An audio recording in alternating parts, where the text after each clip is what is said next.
September ini. Selanjutnya menerangkan bahwa tindakan yang telah dilakukan di Jakarta terhadap Dewan Jenderal akan diikuti oleh tindakan-tindakan di seluruh Indonesia.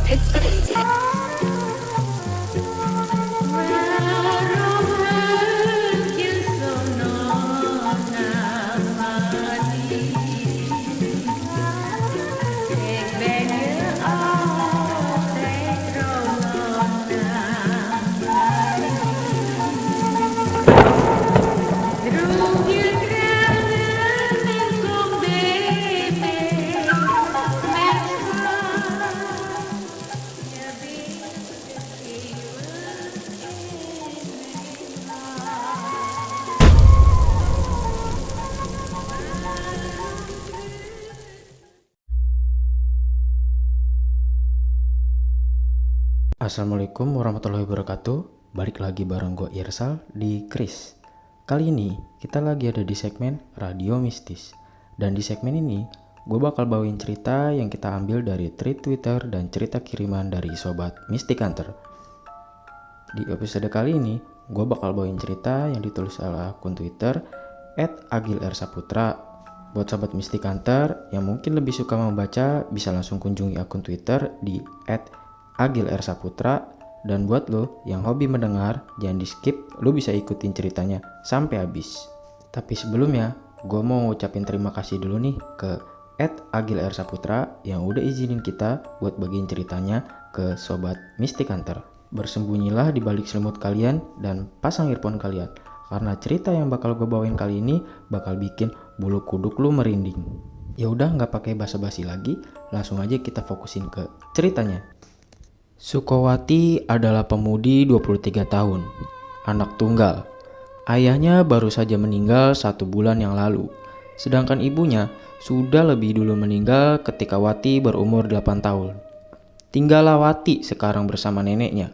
Dari kecil, bapak dan ibu keluarga Wati memang tinggal bersama neneknya, karena ibu Wati juga anak tunggal. Jadi Wati pastilah cucu satu-satunya. Walaupun kini Wati yatim piatu, tapi Wati beruntung masih punya nenek dan Wati juga termasuk keluarga yang berada. Menurut saksi, Wati adalah bunga di desa tersebut. Selain cantik, Wati juga dinilai sebagai pribadi yang cerdas, ramah, religius, dan santun. Tahun itu, Wati baru saja lulus SMA. Setelah lulus, Wati bekerja di kantor kelurahan di desa tempat ia tinggal. Sepeninggal ayah dan ibunya, Wati beberapa kali dilamar oleh pemuda, baik dari tetangga sampai dari kota, orang kaya maupun yang biasa. Tapi Wati selalu menolaknya. Padahal neneknya semakin menua saat itu, yang berharap ada yang menopang Wati ketika nenek nanti sudah tiada. Yang orang-orang tahu, Wati punya hubungan dengan Bondan sejak awal SMA. Tapi nenek sepertinya tidak setuju. Meski Bondan anak orang kaya, tapi dia terkenal kasar dan urakan. Dia seumuran Wati. Nenek sudah berulang kali mengingatkan, tapi mereka berdua justru malah menjalin hubungan dengan diam-diam. Ayah Bondan pun sepertinya juga tak setuju kalau anaknya dengan Wati berhubungan. Ibaratnya WCJ botoh, kalau istilah Jawanya. Jadi dulu itu kakek Wati dan kakek Bondan pernah menjadi lawan politik. Sama-sama calon lurah, kakek Wati pun menang saat itu. Tapi kakek Bondan yang kalah merasa dicurangi dan seakan dendamnya diwariskan ke anak cucunya. Itu namanya WCJ botoh. Sudah berseberangan lah intinya.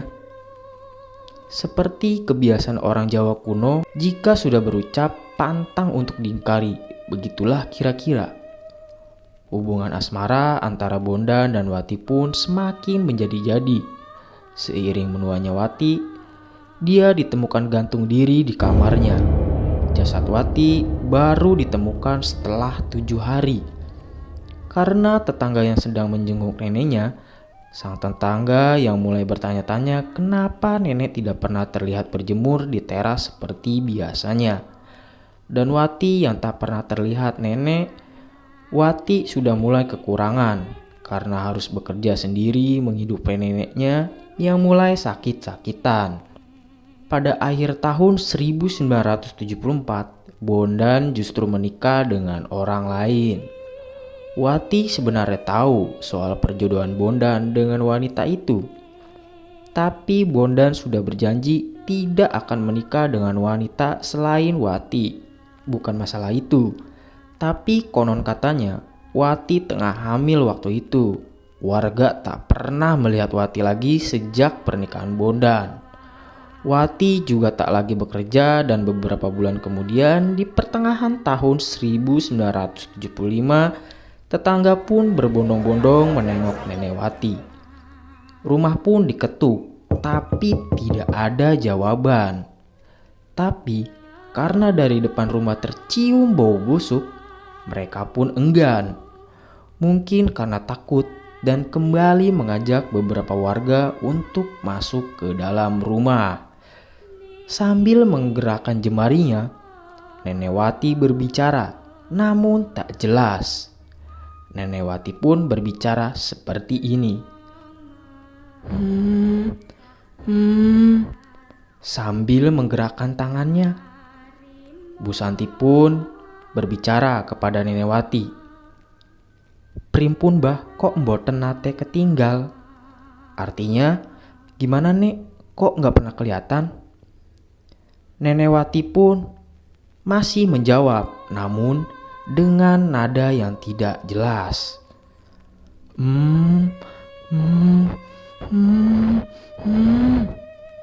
Bu Santi pun kembali menjawab, lah Wati wonten pundi to mbah?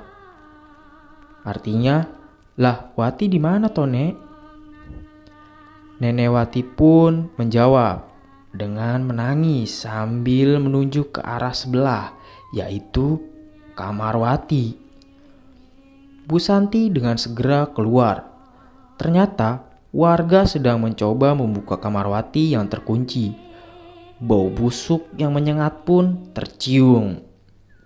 Setelah didobrak, benar saja Wati gantung diri dengan kain sarung yang dikaitkan ke kayu penopang atap. Jasadnya sudah menggelembung, mengeluarkan cairan. Perutnya pun seperti orang hamil yang sudah berusia kurang lebih 6 bulan. Dan gegerlah satu desa waktu itu. Sambungan desa tewas gantung diri. Setelah jenazah dimakamkan, barulah kejadian-kejadian seram terjadi. Desa menjadi mencekam. Kebanyakan warga tak berani keluar setelah maghrib.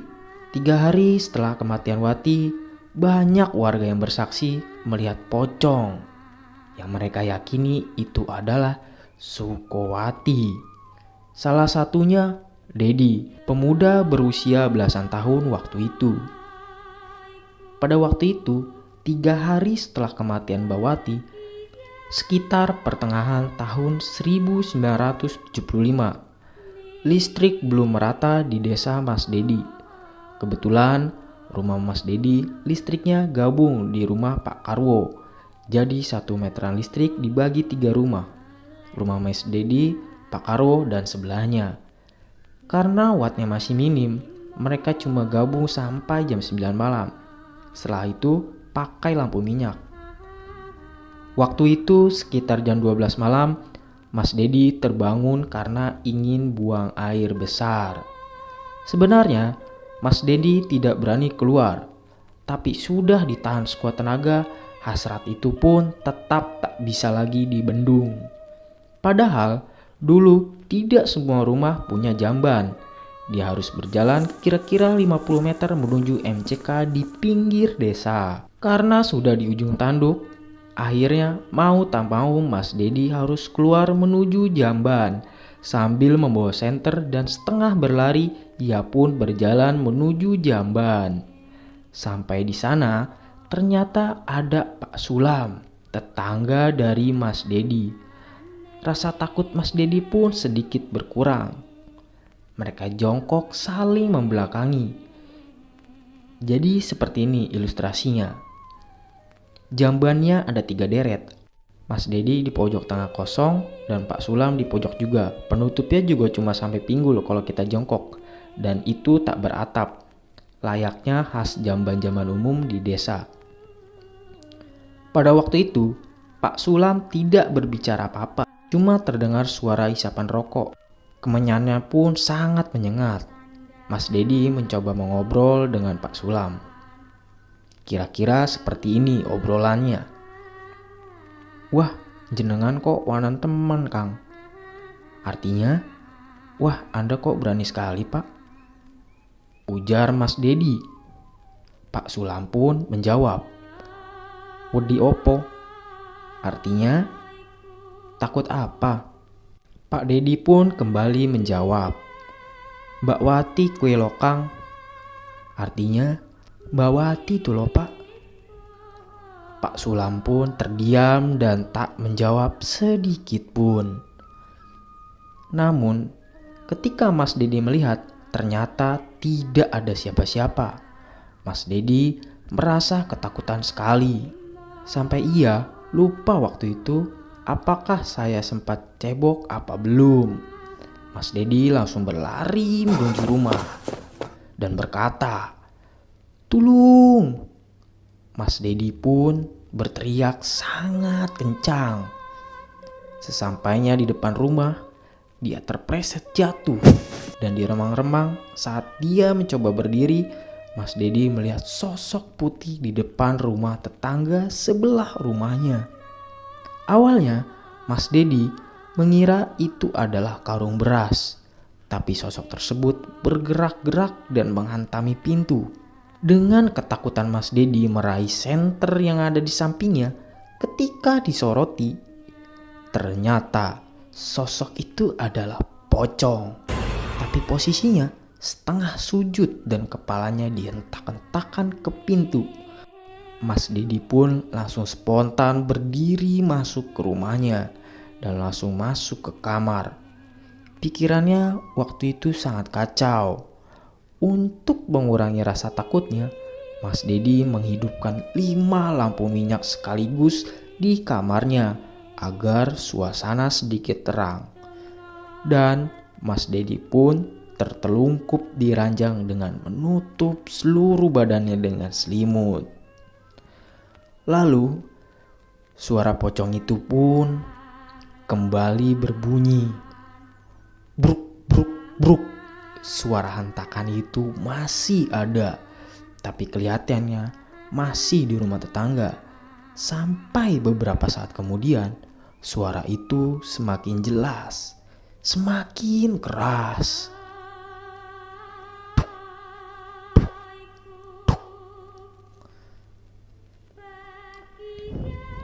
Sepertinya yang diketuk sekarang adalah pintu rumah Mas Dedi.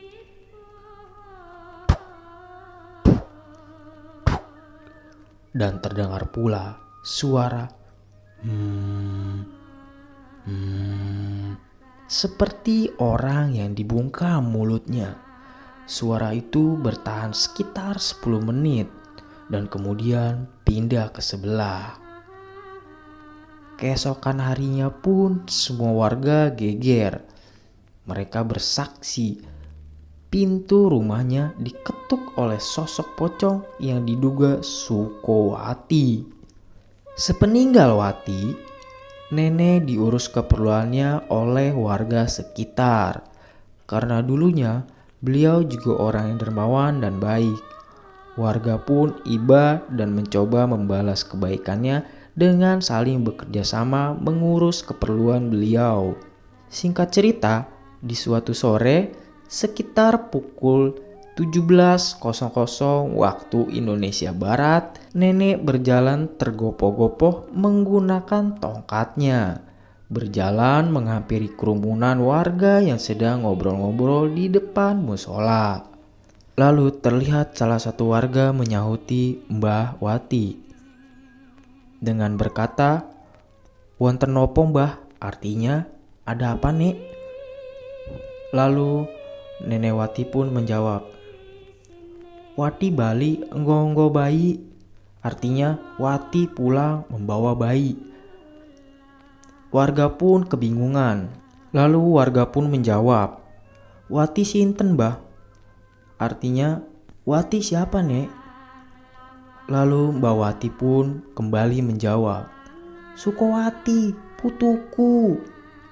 Artinya, "Sukowati, cucuku," dengan nada yang agak meninggi. Lalu Mbak Wati pun kembali menjawab, "Yo tiliki nek rak ngandel." Artinya, "Ayo lihat kalau tidak percaya." Berkerumunlah warga yang penasaran, bersama-sama membuktikan omongan nenek. Dan setelah dilihat, memang tidak ada siapa-siapa di situ. Tapi warga tetap bergidik ngeri. Pasalnya, nenek ngotot sekali bahwa cucunya yang telah mati bunuh diri itu kembali pulang ke rumah dengan membawa bayi sore itu. Sebagian warga juga menganggap mungkin nenek saking kangennya dengan cucunya sampai berhalusinasi seperti itu. Sampai beberapa hari kemudian, Mas Sarjono, sesuai dengan namanya, beliau adalah sarjana pendidikan tinggi dan beliau adalah orang yang paling tidak percaya dengan hal-hal mistis. Beliau juga yang getol bilang kalau si nenek sudah pikun dan gila sehingga berhalusinasi. Kejadiannya sore hari, hampir maghrib. Mas Sarjono pulang dari desa sebelah, naik sepeda ontelnya. Di jalan desa yang waktu itu sepi, Mas Sarjono melihat wanita dari kejauhan berjalan di depannya. Pakaiannya dress batik dengan selendang seperti menggendong bayi. Semakin mendekat, semakin berbau anyir. Dan dari belakang, jarak kira-kira 5 meter, ada yang janggal. Jadi, pakaian area bokong wanita tersebut seperti basah namun merah seperti darah. Dengan kaget, Mas Sarjono pun menghentikan sepedanya. Sesaat sosok itu berhenti berjalan dan membalikkan badannya sambil terus tersenyum.